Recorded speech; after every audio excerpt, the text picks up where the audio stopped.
points, Medina with 2 assists, Perez with 2 rebounds, and for the opposing team, the NU Bulldogs, it's 6 points for Figueroa, 1 steal for Mark Parks, and 2 rebounds for Reyes. And, you know, to go back to one of our points earlier is the Manzano-Palacielo matchup. Yep. I'm curious kung kailan sila when are they gonna guard each other? I'm excited for that moment. It's bound to happen, kasi tinitingnan ko nga kanina, no Omar Jan na pinapasok on the part of the NU Bulldogs. I don't know kung ano yung current situation ni Omar Jan, but definitely si PJ Palicielo and even Kenji Padrones will play a very, very big part on the part of the NU Bulldogs. And now let's talk about the point guard matchups that we have. We have Reynard Humamoy, and we haven't seen really much of Jidlok Sim yet. But on the other opposing team, it's Ronzone, it's Erolon. What do these guards need to do here to maybe build a lead or even impact the game even more for both of these teams? Again, they have to play their game. Both of these teams, they play facilitating, they do a lot of dribble handoffs. Alam mo yung set plays nila, ano yan Barnan yan as a program. But yung mga leak outs, yung mga rim runs, that would spell a big difference pag may mga opportunity. Kung sino yung mas mauuna on that part, Justin, those are the type of plays that will spell the difference. Now let's talk about the 3-and-D, the wings of both of these squads. You know, NU has Jake Figueroa, Paul Francisco, Jello Santiago, and then for the opposing team, it's Earl Medina, it's Competente. They got some really good talent on both of these squads. How can the point guards of both teams really start to get those guys involved more on the offensive end and get them better looks? Oh yeah, it's very basic. You have to really go where you guys are strong. Katulad sa poste for both these teams. But you also have to look for Manu Anabo on the wing and then yung mga threes nila. So titingnan mo mabuti yun. So let's see if any of those wings can really start to heat up in this game. Pero Benny, one of the guys that I'm really looking forward to in the second half is Jello Santiago. I got to cover their game against JRU. And di ko alam kung ilang beses kung sinabi Jello Santiago for 3. He really heated up that game. And let's see when he can heat up here in this finals. Yeah, 6 of 7 3-point shots during that game against the JRU Heavy Bombers, Justin. That's no joke. Kung titignan mo mabuti, very efficient shooting, pero yung conversion is very high. Let's just talk briefly about where itong dalawang team na to are deep. They're deep on the wing side. When you talk about the Adamson Soaring Falcons, you're talking of Competente, Ronzoni, two Ronzonis in fact. Medina, Erolon, Cañete, Franzman, until Montebon. Pero on the part naman ng NU Bulldogs, Figueroa, Manansala, Francisco, Navarro, Parks, and Santiago. So these are the type of wings na talagang aasahan natin that will carry them as we move along. Now, yung magka-cancel out dito yung bigs na Sed Manzano at saka si PJ Palicielo. So let's see who will stand out. If Ojarikre can stand out defensively and he will be the difference maker kasi wala nga si Omar Jan on the part of the NU Bulldogs. Let's see. And as we can see here, both of these teams once again starting with their strong fives as we see Adamson starting with Manzano, Ronzone now with the basketball. Manzano. Binigay kay Medina, back to Ronzone. Ronzone gets it down low to Perez, and a great stop there by Paul Francisco. Grabe yung strength ng Paul Francisco para ma-rip niya yung bola and force a jump ball situation. You've been high on Paul Francisco, Justin. I'm very high. He's also 3-and-D. He's accurate from the 3-point shot. Talaga nagre-replicate itong dalawa na to ni si Jello Santiago. Kaya nga sabi ko sa'yo, napakalalim ng NU Bulldogs on the wing part. And let's see here what NU will do in this possession. Paul Francisco binigay kay Palacielo. Palacielo tries to go inside, but a tip there by Competente. And here comes Competente, the lefty of Adamson. He goes all the way, but loses it. And it will be tipped by NU. One of the guys here also, Adamson alum, is Val Chauca. He's over there on the left side cheering on his squad. We saw him working out before the game. Now he's supporting the Adamson Falcons. Yeah. We saw him working out here at the gym earlier, si Val Chauca. He's one of those one and dones for the Adamson Soaring Falcons who was, nakuha agad siya sa PBA. Yes. And here comes Adamson, Compendento with the steal. Binigay kay Ronzone.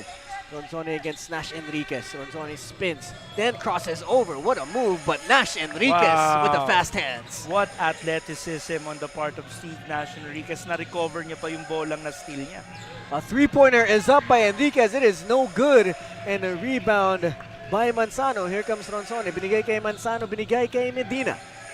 Now Ronzone back with the basketball. Binigay kay Competente. Now they give it to Perez, but a steal here by Reyes. Will he challenge the defense? He kicks it out. Figueroa pump fakes, he drives, he stops, and he will reset the set. Looking for a teammate, binigay kay PJ Palacielo. DHO to Paul Francisco, but it is stolen by Adamson.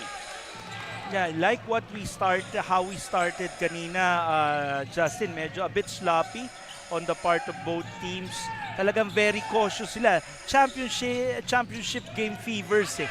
Yung Yes. mga feels eh, that they don't want to make a mistake, they don't want to risk too much. Yun yung nakikita natin ngayon.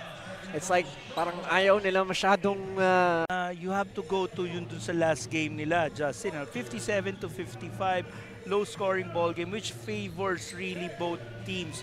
So, titingnan natin mabuti kung anong mangyayari dito ngayon. And NU now with the possession. Reyes siya may hawak ng bola. Binigay kay Figueroa. Figueroa drives baseline. He pump fakes. He goes up. And a great block by Manzano.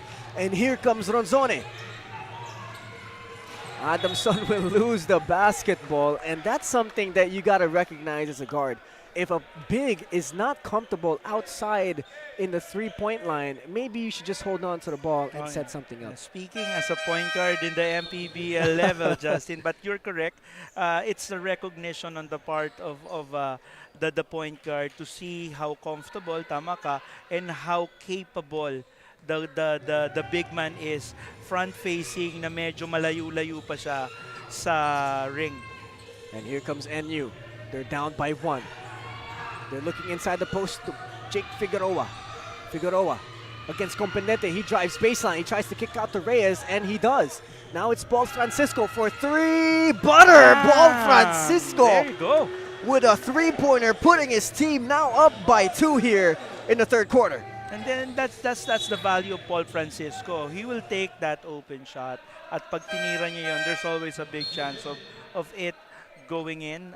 He has done that in the past. On championship game nila against Ateneo 2 seasons ago, he was locked-in shooter siya. So expect a lot from him this half. And let's see if he can continue that gameplay. Erolon now with the basketball for Adamson.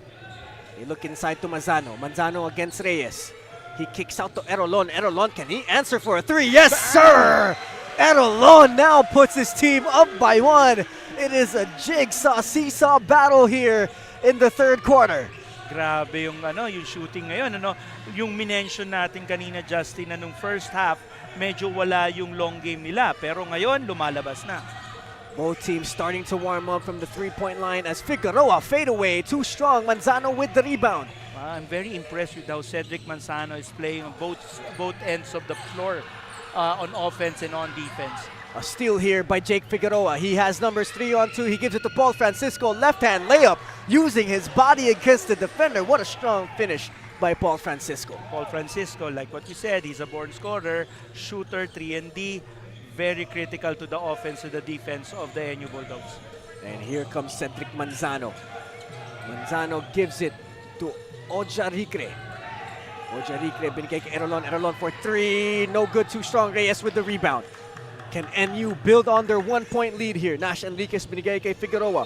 And that will be an offensive foul here for Jake Figueroa. Minsan talaga, if you're trying to protect the ball, minsan masasagi mo lang talaga yung mga defender. And I think yung Adamson defender sold it real good. Kaya talagang nakita. Because medyo above the shoulder din yung yung protective arm ni Jake Figueroa. So there's a big chance na tatawagan nga talaga yun. Both squads only with 1 personal fouls. No one near the penalty with 5 minutes and 32 seconds left to go here in the third quarter. Jake Figueroa is a baby Falcon from 3-4 years ago. Kaya there's also a heritage on his part dito. Figueroa, wow, he challenges Wow. the defense of Ojarikre. That is some fearless basketball. Wow. As we take a look at the PusoP.com assist of the game, Jake Figueroa to Paul Francisco. What a tough finish there by Paul Francisco, the NorCal native of the National University Bulldogs. And, you know, you have a three-headed monster here for NU. You got Jello Santiago, Paul Francisco, and Jake Figueroa in the game all at the same time. Kung ako yung kalaban ng NU, medyo maiinis ako sa pressure defense na ginagawa ng mga young men of the Bulldogs. Yeah, if you look at the lineup that ang Bulldogs right now have, it's practically their best lineup because their best local lineup without Omar Jan. Kasi interchangeable si Reynard Mamoy at saka si Steve Nash Enriquez. But the wing, again, we talk about the depth of the wing of the NU Bulldogs. These are the three best wings that they have, and then PJ Palicielo. So this is going to be a nice lineup to watch here for the NU Bulldogs. You could practically say positionless basketball will be played by these guys for the Blue Shirts. And here comes Adamson. Earl Medina, binigay kay Erolon. 3-2 zone being played by NU here, and Erolon will have the basketball once again. They give it to Franzman. Franzman surveying the floor, binigay kay Earl Medina. Earl Medina kicks out to Erolon. Erolon for three. Tie ball game here! Erolon with a big time three. Grabe yun, Justin. Tignan mo where we sit. Pag tinignan mo mabuti yung tira yun, straight and true. Pure confidence coming from Erolon, and he ties the ball game up here, 36 all. PJ Palacielo, no. Rebound is loose, and it will still go to Adamson. Here comes Earl Medina. The young guard of Adamson gives it to Anabo. DHO to Franzman. Can they get the lead here? 15 seconds left to shoot on the shot clock. A three-pointer is up by Erolon. It is good! Erolon puts his team up by 3. What a big-time shot from the young man. Matt Erolon is just showing us range, Justin. Wow, he's feeling good. And that's when you know you're getting your confidence right, when it's a back-to-back 3 from the young point guard of Adamson. Can NU answer? Reynard Humamoy. Binigay ang bola kay Paul Francisco. He pump fakes. That will be a traveling violation. Yep. Pivot. Pag tinignan mo mabuti, you like the maturity of Reynard Mamoy. He got blitz, pero he timed it well. Ano? Hindi siya natakot, hindi siya na-rattle.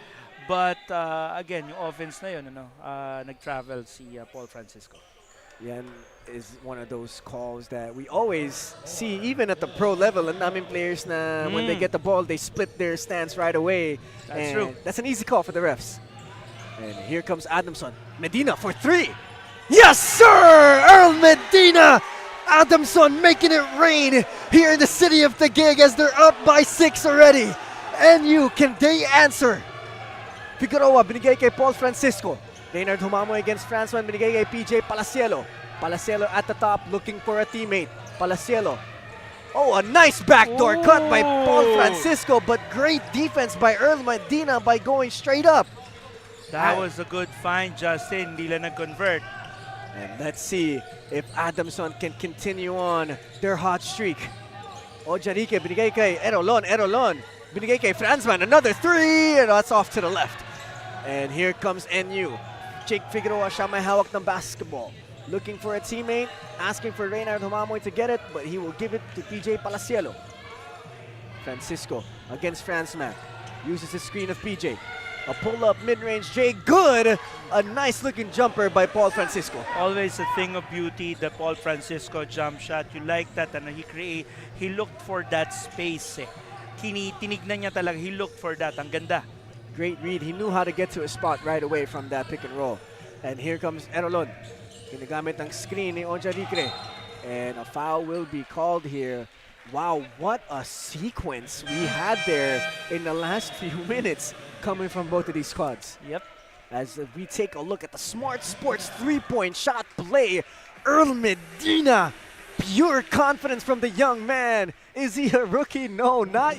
Doesn't look like it with that shot. Oh yeah, he stayed composed. But it's a 5-point ball game. 2 minutes and 24 seconds to go. They just need to They just need to keep it tight. They keep it close. Hindi naman malalayo yan. They can always rely on their program, on their system.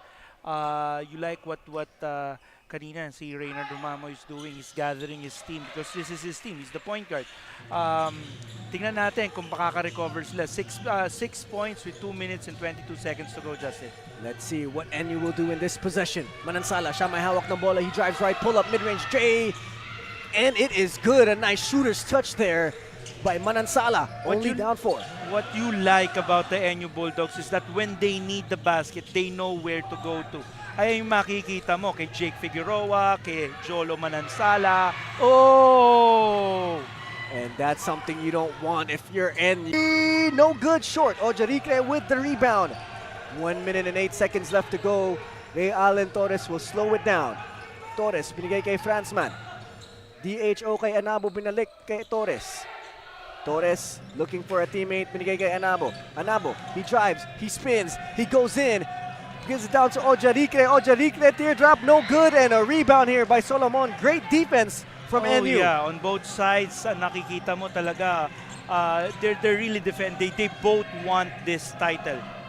And here comes Jake Figueroa. 12 seconds left to shoot on the shot clock. Asks for a screen from Solomon. Figueroa for 3. No good. And ball is loose, and it will go back to NU. Yeah, they have a chance right now. Maganda rin sa nangyari after that Jake Figueroa error. The Adamson soaring Falcons weren't able to convert. So now, ang NU Bulldogs, they have an opportunity to just trim it down to 2 and then play good defense. Now we're back to where we started. 44-40, Adamson up by 4. 30 seconds on the game clock, 14 seconds left on the shot clock. Reynard Humamoy will inbound the basketball on the baseline. And let's see what NU will run here on this set, as it is a crucial possession. They could bring this lead down to 2 or down to 1 with a 3-point basket. And we got a review from the officials. While we have this review, Pinoyliga Cup would like to thank the following: Pinoyliga.com, Smart Sports, Amili Hotel Manila, LGR, Buffalo Wings and Things, Yokohama Diamonds, Serious Players Only, our official venue partner, the ENDERUN Colleges, our official ticketing partner, Ticket to Me. Catch the games via www.pusop.com, the Smart Sports Facebook page, Pinoyliga Cup's Facebook and YouTube channel. Pinoyliga Cup is a proud member of the Samahang Basketball ng Pilipinas, SBP. And talking about SBP, we have a Gilas national team member here in the audience, and Bobby Ray Parks Jr. And he's watching his alumni squad, the NU Bulldogs, and his brother, Mark Parks, for the National University Bulldogs. And we have a close one, Benny, 44-40, only a 4-point lead here for Adamson. An exciting matchup. Yeah. You could see the calm before the storm, Justin. Like any championship game would give you. Ito yung calm before the storm, but you know that in the fourth quarter, they're gonna give it their all. Yes. And we have a challenge that was unsuccessful here for the for the Adamson Soaring Falcons, as NU will inbound the basketball. Reynard Humamoy, binigay kay Manansala. Ooh, a nice teardrop shot there by Manansala, and it is good. They know where to go to. It's either kay Jake Figueroa, Paul Francisco, or kay Jolo Manansala. Here comes Franzman with the basketball. 15 seconds left to shoot. Ray Allen Torres, siya may tanga ng bola. He's against Mark Parks.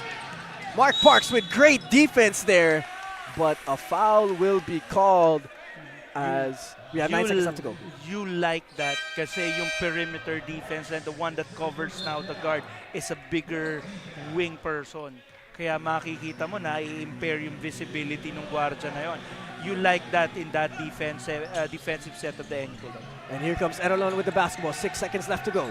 Erolon challenges the defense of Navarro. Erolon drives middle, behind the back, step back, double pump fake. Oh my goodness! What a shot! Oh my gosh! Oh my goodness, what a shot! Double pump fake, it is good. Look at that behind the back, step back, double pump fake, Adamson, nothing but the bottom butter for the Adamson soaring Falcons. What a shot, as that will bring their lead up to 5, Benny. I'm lost for words, kasi ako, kumbaga pag ni-review ng mga referees yun, they just have to look at the clock and how it was released. Wow, that was a very nice shot. And it is good. It is 47, the Adamson soaring Falcons. 42, the National University Bulldogs. You want to see more? Don't go away just yet. We'll be right back with the fourth quarter.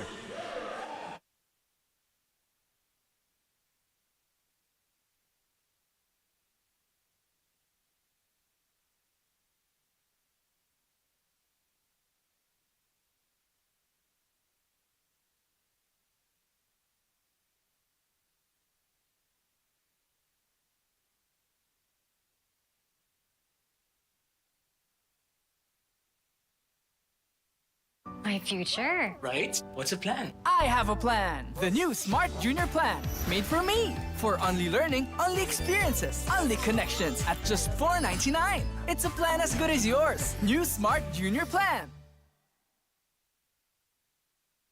Hindi aabot ang data. Nice! Don't worry. Be only with Smart Power All 99. Hindi nabitin with 10 gig data plus only Facebook or TikTok and more. Load now. We have the final 10 minutes of regulation in the Pinoyliga Collegiate Cup Season 4 finals between the Adamson Soaring Falcons and the National University Bulldogs. 47 for the Soaring Falcons, 42 for the Bulldogs. It's gonna be an exciting final 10 minutes as the final shot of the third quarter. My goodness, Benny. Wow.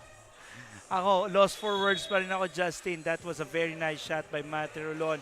He's becoming now, in my count, it's like 4 3-point shots this quarter alone, this last quarter. It's going to be very, very big on the part of the Adamson Soaring Falcons. Now let's take a look at the quarter scoring, at what got to this point. Benny, let's take a look at that. Game results of the quarter scoring. Yeah, we got 16 points sa Adamson Soaring Falcons to start. Pero yung 17 points nila this third quarter was very significant. 47-42, a 5-point lead for the Soaring Falcons. They have the basketball. Here comes Matt Erolon. Erolon rejects the screen. He bumps, he fades, he puts it up, and it is no good. At this point, parang ano yung itira ni Erolon, feel ko papasok eh. Para kahit anong sabihin niya, pwede mong paniwalaan. So, I like how his confidence is soaring at this point. For Adamson Soaring Falcons, you'd love that because your lead guard is confident, especially in taking his shots, because if he's open, if he takes it, there's a big chance it's gonna come in, it's gonna go in. So you like that. But in terms of the NU Bulldogs, 9 minutes, they still have a whole lot of time para unti-untiin itong lumalaki pa unti-unting lead ng Adamson Soaring Falcons.